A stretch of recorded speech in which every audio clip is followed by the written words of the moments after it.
अगर आप में से कोई एक नया बच्चा है जिसने मोस्ट इंपॉर्टेंट कॉन्सेप्ट या मोस्ट इंपॉर्टेंट टॉपिक नहीं देखा है, देखिएगा जी, क्वेश्चन आपको CUET 2023 में पूछा गया था।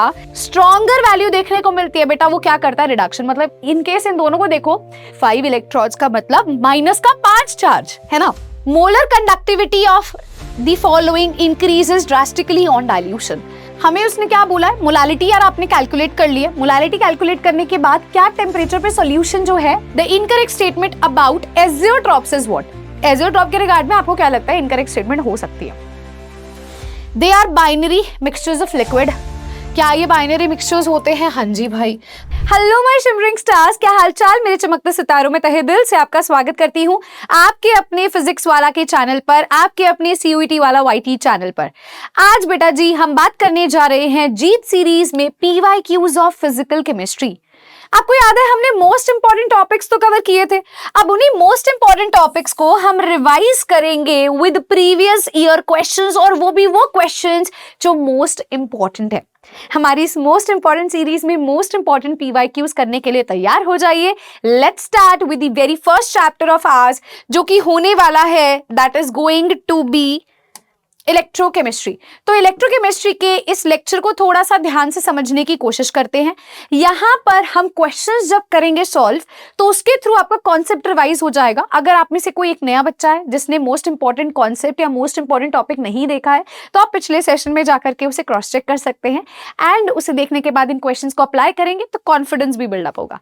देखिएगा जी, क्वेश्चन आपको CUET 2023 में पूछा गया था। The standard reduction potential for SN+4 to SN2+ की वैल्यू दी गई है, and from chromium to chromium की वैल्यू प्रोवाइडेड है।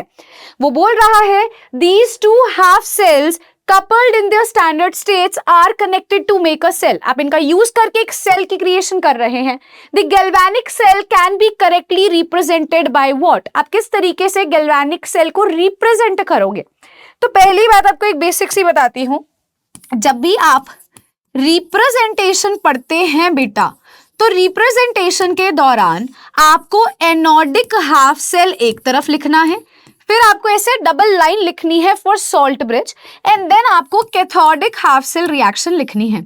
सवाल ये उठता है ma'am, anodic half cell reaction oxidation half cell reaction होती है और कैथोडिक हमारी रिडक्शन होती है। यार ये तो हमें पता है, पर यहाँ कैसे आइडेंटिफाई करें? जहां पर मुझे +4 से +2, जहां पर +3 से अगर आप देखो तो जीरो ऑक्सीडेशन स्टेट में आता हुआ वैल्यू प्रोवाइडेड है, यानी कि रिडक्शन पोटेंशियल दिया है दोनों का।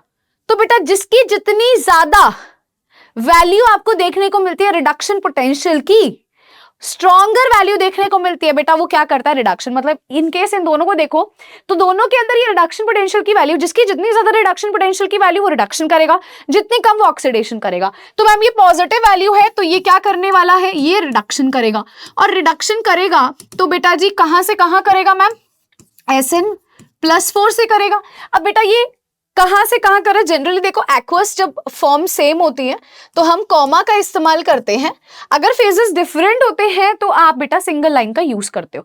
तो रिडक्शन के लिए मतलब कैथोडिक आपको पता चल चुका है। अगर मैं आपको बोलूं यहाँ क्रोमियम नहीं आएगा, यहाँ क्रोमियम नहीं आएगा, यहाँ SN से SN+2 लिखा है, पहली बात तो मैं इसको थोड़ा करेक्ट कर दूं मैम, SN यहाँ पर +2 नहीं है, यहाँ पे +2 है तो यहाँ +4 आएगा, ठीक है। ओनली SN है ही नहीं, एक्वस लिखा है तो आयन है, ये चार्ज मिसिंग है। मैम +4 से +2 लिखा है या +2 से +4? बेटा +4 से +2 होगा क्योंकि रिडक्शन की बात की गई है, तो मैम ये चीज जो है यहाँ पर बिल्कुल सही होती है। ये उल्टी लिख दी है तो ये गलत होगी, ठीक है। अब दूसरी बात, ऑक्सीडेशन को भी चेक कर लेते हैं। ऑक्सीडेशन बेटा कहां से कहां करेगा? ऑब्वियसली मैम नंबर बढ़ना चाहिए, तो Cr से Cr+3 होगा। Cr बेटा सॉलिड फॉर्म में होगा क्योंकि इसमें यहां पर कोई भी चार्ज नहीं गिवन है, सिंगल लाइन आएगी, फिर क्रोमियम +3 चार्ज आएगा। तो ये देखिए यही आपको देखने को मिल रहा है, यानी कि जो आपको लेफ्ट साइड पे मिल रहा है ये आपकी एनोडिक हाफ सेल रिएक्शन है, और ये जो आपको देखने को मिल रहा है this is your cathodic half cell reaction. कैसे आइडेंटिफाई किया हमने मैम? जिसकी जितनी ज्यादा रिडक्शन पोटेंशियल की वैल्यू नेगेटिव वो रिडक्शन करेगा, दूसरा बेटा ऑक्सीडेशन करेगा। सिंपल। आई होप सो बेटा ये क्वेश्चन आप सभी बच्चों को क्लियर हो गया होगा। इसी के साथ आगे बढ़ते हैं अगले सवाल पर। अगला सवाल कहता है the quantity of charge required to obtain 2 mole of Mn2+ from MnO4 negative. अब ध्यान से देखिए, यहाँ पर आपको पता होना चाहिए मैम MnO4 नेगेटिव से जब आप Mn2 प्लस ऑब्टेन करते हैं तो पहली बात तो रिएक्शन को बैलेंस करना आना चाहिए। कैसे होती है मैम ये बैलेंसिंग, हमने तो सीखी ही नहीं, हमें तो आता ही नहीं है। कोई दिक्कत नहीं है बेटा, पहले आप देखिए आपके सारे atoms on both the sides other than oxygen and hydrogen balanced होने चाहिए। तो मैम यहाँ पर एक Mn है, एक Mn है। अब बारी आती है ऑक्सीजन एटम की बैलेंसिंग की। जहां पर ऑक्सीजन एटम्स की कमी होगी उस साइड पर वाटर मॉलिक्यूल आप ऐड कर देना। मैम यहाँ 4 ऑक्सीजन है, यहाँ एक भी ऑक्सीजन नहीं है, तो मैंने यहाँ पे 4 वाटर मॉलिक्यूल्स ऐड कर दिए जैसे आपने मुझे बोला। अब बेटा किसकी बैलेंसिंग करेंगे, हाइड्रोजन की। जहां हाइड्रोजन की कमी होगी वहां H पॉजिटिव आप ऐड करोगे। मैम यहाँ पर 8 हाइड्रोजन है, यहाँ एक भी नहीं है, तो हमने यहाँ 8 H पॉजिटिव मैम क्या कर दिए, ऐड कर दिए। क्या कंप्लीट हो गया बैलेंसिंग? नहीं। अब बारी आती है इलेक्ट्रॉन्स की। क्यों इलेक्ट्रॉन्स मैम लेकर के आना, क्योंकि बेटा चार्ज भी बैलेंस होना चाहिए। अगर मैं इस साइड पर आपको बोलती हूँ तो -1 चार्ज और +1 × 8 8 चार्ज, -1 + 8 मैम इस तरफ है +7 का चार्ज, ठीक है। यहाँ कितने का चार्ज है मैम, +2।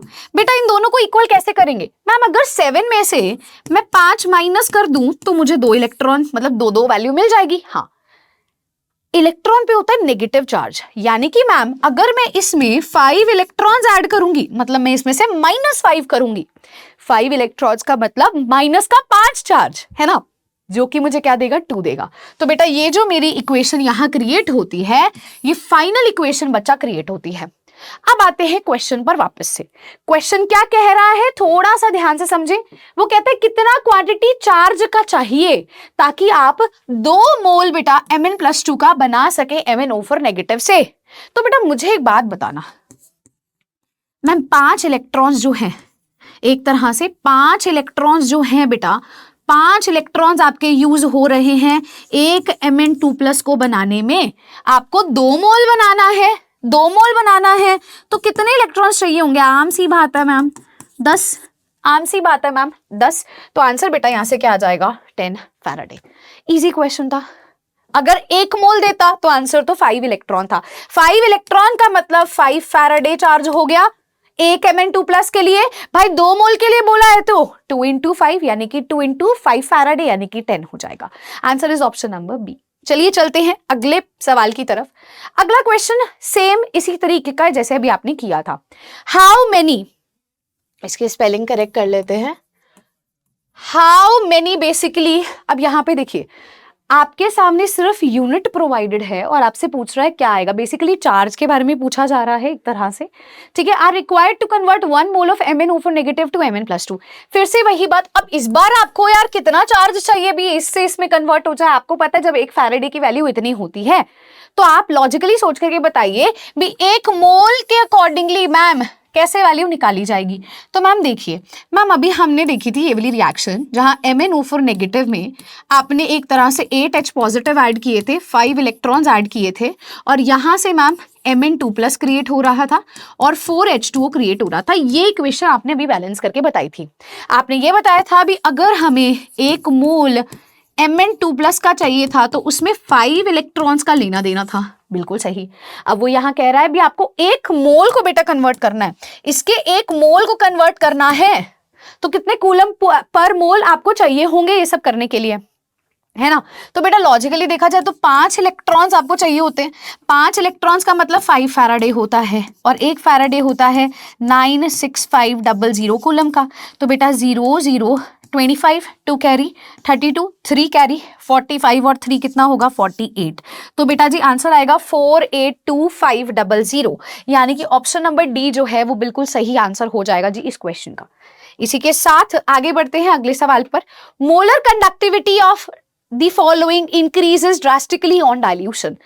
तो यहां पर आप सब जब ऑप्शंस को देखते हैं तो आपको क्या देखने को मिलता है, NH4Cl, NaCl, CH3COH, CH3COO, Na। Molar conductivity drastically dilution पर किसकी बढ़ती है? देखिए सीधी सी बात है, अगर आप ऑप्शंस को भी देखोगे तो भी आप आंसर कर सकते हो। स्ट्रॉन्ग और वीक इलेक्ट्रोलाइट के बारे में आपको पता होगा। अगर आप सारे केसेस को थोड़ा सा ऑब्जर्व करते हैं तो मुझे बस इतना बताना डाइल्यूशन करने पर क्या होने वाला है। मैम जब भी डाइल्यूशन होता है वॉल्यूम बढ़ता है, वॉल्यूम बढ़ता है तो मोलर कंडक्टिविटी क्या करेगी? डिक्रीज करेगी। मैम क्यों डिक्रीज करेगी? क्या सच में डिक्रीज करेगी? इंक्रीज नहीं करनी चाहिए। आइए क्रॉस चेक करते हैं। Ma'am molar molar conductivity equal होती है कापा इंटू 1000 बाय में मोलारिटी के, और मोलारिटी होता है number of moles by volume. अगर आप वॉल्यूम बढ़ाते हैं, डाइल्यूशन करते हैं, मोलारिटी डिक्रीज करती है, तो मोलर कंडक्टिविटी इंक्रीज करनी चाहिए, राइट।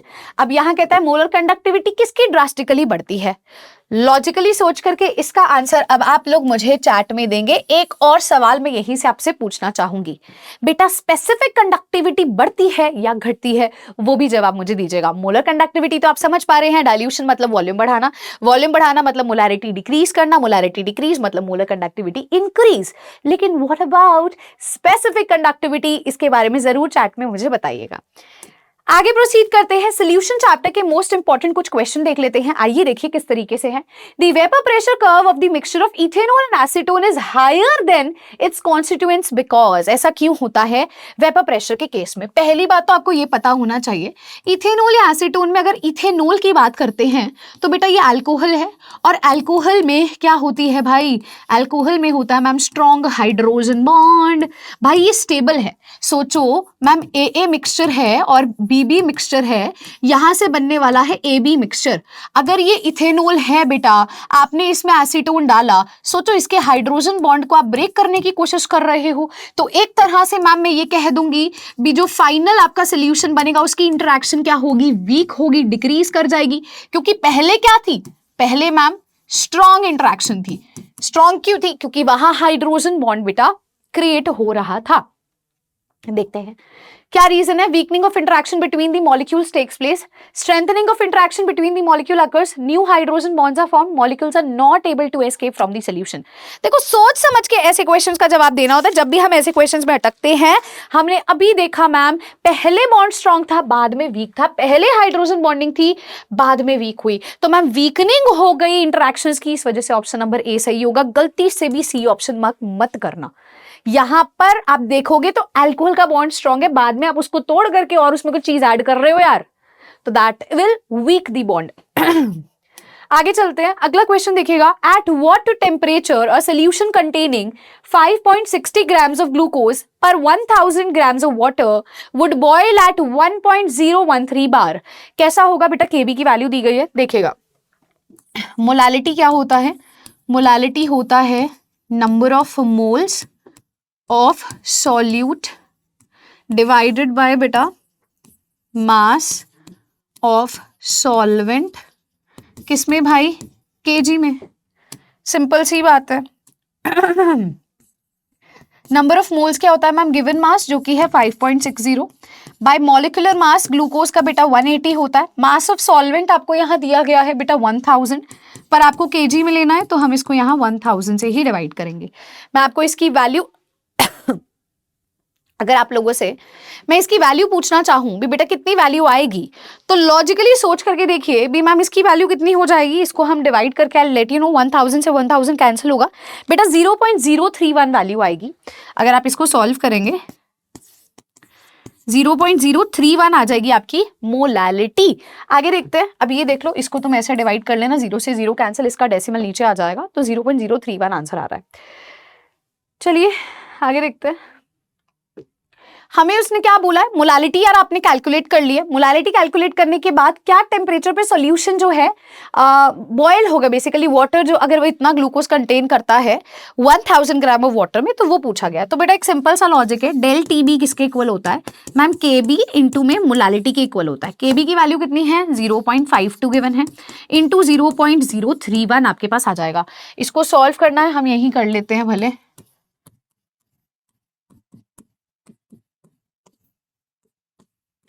1612 आ रही है, दिस इज 1612। 3 डेसिमल इसकी है, 2 डेसिमल मतलब 5 डेसिमल, यानी कि 0.01612 आपके पास आंसर आ रहा है डेल टीबी का। लेकिन अगर आप देखो तो वो आपसे पूछ रहा है किस टेम्परेचर पर सोल्यूशन जो है बेटा वो बॉईल करेगा। तो एक लॉजिकली बात मुझे बताना, 1.013 बार पर वाटर कब बॉईल करता है, 373 डिग्री पे, 373.15 केल्विन पे, ठीक है।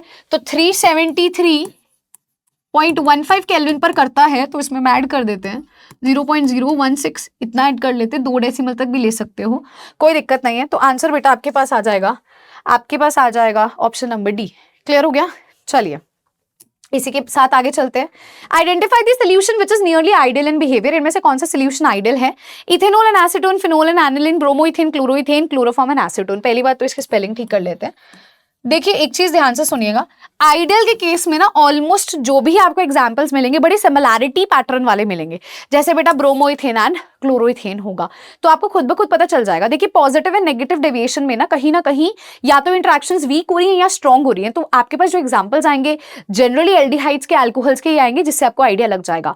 ऐसे नेगेटिव डेविएशन का एक फेमस एग्जाम्पल HNO3 और वाटर वाला है, वो भी पूछा जा सकता है। तो आइडियल बिहेवियर वो होता है जो राउट्स लॉ को फॉलो करता है बेटा, जहां इंटरेक्शंस पहले और बाद में सेम रहती हैं, कोई फर्क नहीं पड़ता है, तो वो सिमिलर पैटर्न वालों के केस में होता है। That is option number C. इसी के साथ आगे चलते हैं। The solubility of a gas in liquid. Gas की सॉल्युबिलिटी एक लिक्विड में, हम एक लिक्विड में गैस डाल रहे हैं, जैसे आपने कोक का एग्जाम्पल देखा होगा, या आप बात कर सकते हैं बहुत सारे डिफरेंट केसेस है हेनरीज लॉ के, है ना। तो वो कहता है वो डिक्रीज करती है with increase of pressure, decrease with increase of both temperature and pressure, increase with increase of both temperature and pressure, या increase with decrease of temperature. तो बेटा आपसे गैस की सॉल्युबिलिटी की बात की गई है और यहां पर आपसे पूछा गया, सबसे पहली बात तो प्रेशर की बात करते हैं। सोचो जितना ज्यादा बेटा प्रेशर लगाते हो उतनी ही ज्यादा सॉल्युबिलिटी होती है। सो क्या सॉल्युबिलिटी घटेगी अगर प्रेशर बढ़ेगा? नहीं बेटा, उल्टा वो तो इंक्रीज करनी चाहिए प्रेशर बढ़ाने से, है ना। डिक्रीजेस विद इंक्रीज, बेटा डिक्रीज तो करेगी नहीं। अच्छा अब हमारे पास आता है increase with increase of both pressure and temperature, increase with decrease of temperature. अच्छा एक चीज सोच करके देखिए, आप किसी चीज को घोलना चाहते हो, अगर आप टेम्परेचर दोगे तो वो क्या घुलेगी? नहीं मैम, वो दूर जाएगी। तो यानी कि मैम इंक्रीज तो नहीं करता टेम्परेचर के साथ, हाँ प्रेशर के साथ इंक्रीज करता है। बोथ शब्द है इसलिए गलत हो गया। Increases with decrease of temperature, हाँ देखो अगर टेम्परेचर इंक्रीज करोगे सॉल्युबिलिटी घटेगी, नहीं मिक्स होगा। टेम्परेचर घटाओगे बेटा वो मिक्स होगी। तो option number D is going to be the right answer for the following. आगे बढ़ते हैं। Which one of the following will have the highest value of Van't Hoff factor? Van't Hoff factor की value बेटा depend करती है कितने ions में वो डिसोसिएट होगा। अगर 100% डिसोसिएशन है तो बेटा ये कितनों में डिसोसिएट होगा? मैम ये डिसोसिएट होगा 2K पॉजिटिव में और SO4 2 नेगेटिव में, यानी कि टोटल 3 आइंस में। इसको देखते हैं तो ये K पॉजिटिव और Cl नेगेटिव में होगा, यानी कि टोटल 2 आइंस में। यहाँ पर देखते हैं तो ये Mg 2+ में डिसोसिएट होगा और SO4 2 नेगेटिव में, अगेन टोटल 2 आइंस में। और ये भी बेटा Na पॉजिटिव और Cl नेगेटिव, यानी कि टोटल 2 आइंस में। तो मैम फर्स्ट केस जो है highest value Van't Hoff factor की फर्स्ट वाले केस में, यानी कि K2SO4 में होगी, जो कि टोटल 3 आइंस में डिसोसिएट करता है अगर 100% डिसोसिएशन है तो। आगे चलते हैं। देखिए the incorrect statement about azeotropes is what? Azeotrope के रिगार्ड में आपको क्या लगता है इनकरेक्ट स्टेटमेंट हो सकती है? They are binary mixtures of liquid. क्या ये बाइनरी मिक्सचर्स होते हैं? हाँ जी भाई। The composition remains the same in liquid and vapour phase at constant temperature. The components can be separated by fractional distillation.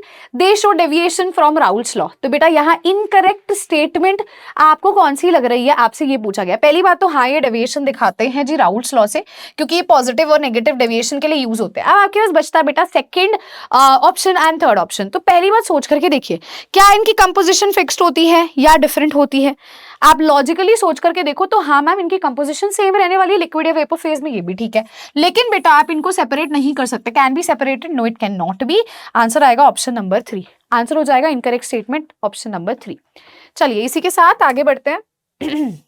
Van't Hoff factor सभी के लिए पूछ रहा है, तो 100% डिसोसिएशन है तो कितने आइंस में डिसोसिएट होगा वो डिसाइड करता है। KCl की बात करते हैं ma'am, K positive Cl negative, ma'am 2 ions में डिसोसिएट कर रहा है। MgSO4 की बात करते हैं तो Mg 2+ और SO4 2 नेगेटिव, मैम 2 आइंस में डिसोसिएट कर रहा है। K2SO4 की बात करते हैं तो 2K पॉजिटिव और SO4 2 नेगेटिव, यानी कि मैम 3 आइंस में डिसोसिएट कर रहा है। 2 2 3 आंसर होगा, यानी कि ऑप्शन नंबर सी बेटा बिल्कुल सही हो जाएगा। चलिए जी अब क्वेश्चंस हम स्टार्ट करने जा रहे हैं केमिकल काइनेटिक्स के। ध्यान से क्वेश्चंस को देखिएगा। The half life of first order reaction is 25 minutes. आपको हाफ लाइफ 25 मिनट्स का देखने को मिल रहा है। रेट कांस्टेंट बताइए फर्स्ट ऑर्डर में। तो मेरा बच्चा, हमने पिछली क्लास में बहुत सारी ट्रिक्स देखी थी। टी हाफ होता है 0.693/K, ये होता है। तो बेटा यहाँ पर अगर आपको क्या दिया, हाफ लाइफ टाइम दिया है 25 मिनट्स, बेटा ये किसके इक्वल होगा? 0.693/K के। आप इसको क्रॉस मल्टीप्लाई कर लेंगे तो आंसर आएगा 0.693/25। आपको मैं ये डिवाइड करके डायरेक्ट आंसर बता देती हूँ, मैंने पहले डिवाइड किया हुआ है। Let me tell you to save your time बच्चे। तो इसका आंसर ऑप्शन नंबर सी आ जाएगा, ठीक है। ये पहले से डिवाइड किया हो तो मैं आपको सीधा डायरेक्ट इसका आंसर बता रही हूँ, because you have already done that. चलिए just give me a minute, एक बार मैं फिर भी क्रॉस चेक कर लेती हूँ। सॉरी बच्चा, इसका आंसर डी आएगा, नॉट सी, इसका आंसर डी है। ठीक है, डी है। चलिए आगे बढ़ते हैं अगले सवाल पर। अगला सवाल कहता है, यहां पर आपसे पूछा जा रहा है कौन सी स्टेटमेंट करेक्ट नहीं है about order of a reaction. तो ये क्वेश्चन आपके लिए होमवर्क रहेगा, क्योंकि बहुत बार आपको क्लासेस में भी पढ़ाया है और आपके पिछले सेशन में भी ऑर्डर रिलेटेड बड़े क्वेश्चंस आपको करवाए थे, टॉपिक समझाया था। चलते हैं अगले सवाल पर। सीयूईटी 2023 में पूछा गया था, a reaction is second order with regard to A and first order with regard to B. When the concentrations of A and B are doubled, the rate of reaction will become what? तो वो बोल रहा है second order reaction है A के regard में और B के रिगार्ड में बेटा फर्स्ट ऑर्डर रिएक्शन है। मान लीजिए हमने एक रेट इक्वेशन लिख दी। अब वो कहता है अगर दोनों की कंसंट्रेशन को डबल कर दो, न्यू रेट क्या होगा, रेट कांस्टेंट इनटू 2A की पावर का स्क्वायर और यहां भी 2B हो जाएगा की पावर 1। बेटा ये 2 से मतलब इसका देखा जाए स्क्वायर हो रहा है तो 4 हो जाएगा ना, तो 4 को हम बाहर लिख देते हैं, अंदर क्या रह जाएगा a स्क्वायर, और इसका भी 2 बाहर लिख देते हैं, अंदर क्या रह जाएगा b। बेटा इसको मल्टीप्लाई करेंगे तो दिस इज 8 इंटू के a स्क्वायर इंटू बी। तो बेटा इसको हम क्या, इस पूरे को हम क्या पुराने रेट से रिप्लेस कर दे तो न्यू रेट जो होगा वो 8 टाइम्स हो जाएगा ma'am. New rate will become 8 times of the old rate. Clear है? चलिए अब बेटा एक पैराग्राफ बेस्ड क्वेश्चन आता है, इस पैराग्राफ को थोड़ा ध्यान से पढ़ते हैं। सीयूईटी में देखिए डिफरेंट पैटर्न्स के क्वेश्चन आते हैं, भले वो एजर्शन रीजन हो, भले वो स्टेटमेंट बेस्ड हो, डिफरेंट पैटर्न बेस्ड आपको क्वेश्चन मिलेंगे। The rate of a reaction अगर हम बोलते हैं is concerned with decrease in concentration of reactant और increase in concentration of product per unit time. Fine, it can be expressed as instantaneous rate at a particular instant of time या फिर average rate over large interval of time. ठीक है, a number of factors such as temperature, concentration of reactant, catalyst affect the rate of reaction. ये factors हैं बेटा जो rate को affect करते हैं। Mathematical representation of rate of reaction is given by rate law. It has to be determined experimentally and can not be predicted, predict नहीं कर सकते हो। Order of reaction with respect to reactant is the power of the concentration which appears in the rate law equation. Molecularity क्या होता है, एक elementary reaction के लिए डिटरमाइन होता है, मॉलिक्युलैरिटी इन ऑर्डर एलिमेंट्री रिएक्शन के लिए सेम होते हैं। इसी के साथ इस पे बेस्ड कुछ सवालों को देखते हैं। बेटा वो बोल रहा है कौन सी इक्वेशन सही है, रेट लॉ इक्वेशन पे क्वेश्चन पूछा गया। देखिए यहाँ पे रिलेशन आप I नेगेटिव और H पॉजिटिव का देख रहे हो, इसका देख रहे हो और इसका देख रहे हो, दोनों ही रिएक्टेंट है। तो अगर दोनों ही रिएक्टेंट होंगे ऑब्वियसली दोनों के आगे नेगेटिव साइन आएगा। ये 3 लिखा है बेटा तो इसको 1/3 करेंगे, change in concentration of I negative by change in time is equal to again negative लगाओगे बिकॉज रिएक्टेंट की कंसंट्रेशन डिक्रीज करती है।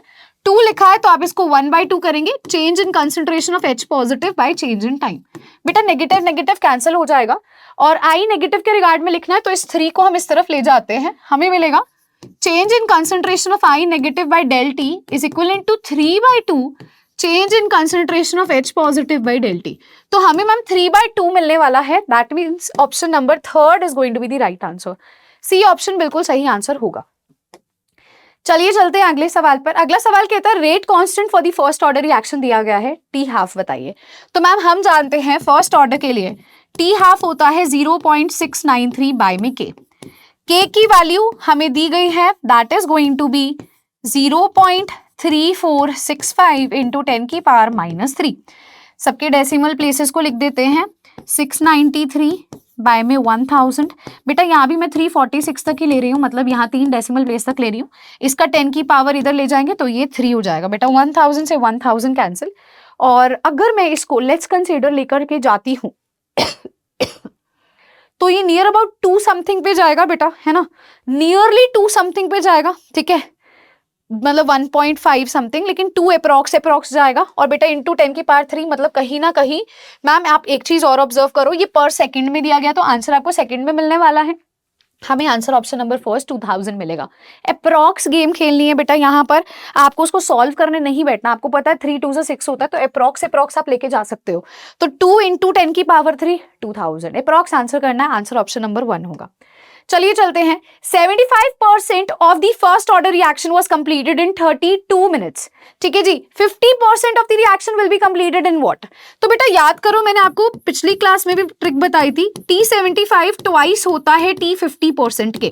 यानी कि मैम अगर 75 रिएक्शन 75% 32 मिनट्स में हो रही है तो यार T50 कितने में होगी, 32/2 हमारा आंसर होगा दैट इज मैम 16 मिनट्स। तो 16 मिनट्स ऑप्शन नंबर 2 यानी कि बी बिल्कुल भी सही हो जाएगा। ठीक है जी, चलिए जी, इसी के साथ हमारा आज का सेशन कंप्लीट होता है। आज की इस पर्टिकुलर क्लास में मेरा बच्चा, मैंने आपको मोस्ट इंपॉर्टेंट टॉपिक्स सारे क्लियर कर दिए थे पिछले सेशंस में, पिछले 3 सेशंस में फिजिकल केमिस्ट्री में, और उसी रिलेटेड हमने क्वेश्चंस को आज सॉल्व किया। आई होप सो आज की क्लास जो है सभी ने बहुत एंजॉय की होगी। ऐसे ही मिलते हैं, स्टार्ट करते हैं ऑर्गेनिक केमिस्ट्री को विद मोस्ट इंपॉर्टेंट टॉपिक्स आपके अगले सेशन में। तब तक के लिए अपना ख्याल रखें और अच्छे से मेहनत करें सीयूईटी के पेपर को लेकर के। आज पीवाईक्यूज करके आपको एक आइडिया लग गया होगा भी यार पेपर में कैसे क्वेश्चंस आते हैं और मुझे अपनी प्रिपरेशन कैसे करनी है। So this was all about our today's class. I hope so आप सभी बच्चों ने एंजॉय की होगी और ऐसे ही बेटा कनेक्टेड रहते हैं। चलते हैं हमारे अगले सेशन पे, तब तक के लिए अपना ख्याल रखें, हंसते रहें, मुस्कुराते रहें। Thank you so much everyone, take care of yourself, bye bye जी, थैंक यू।